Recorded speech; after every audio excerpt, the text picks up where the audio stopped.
Hi guys, Miss Davis here. Today we're going to be talking about Module 5, Lesson 4. And in this lesson, we're talking about being able to create composite shapes from two-dimensional shapes. Now with this lesson, what we did in class is that we used pattern blocks to create other shapes, which pattern blocks consist of rhombuses, like big and small, square, triangle, a hexagon, and a trapezoid. Okay, and then we made some of those shapes as well using other shapes.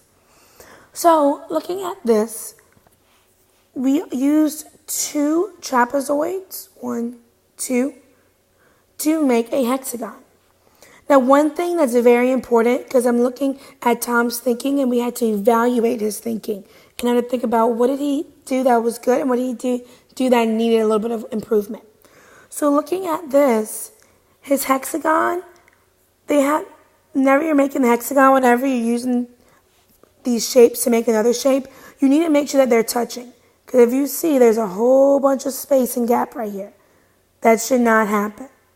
Okay, you need to make sure that it's one on top of the other to where it'll be easy for you to make that good and easy drawing. Because what they had to do is they had to draw or trace it, they had to trace the shape, but if it's not actually touching, it's harder to really trace it.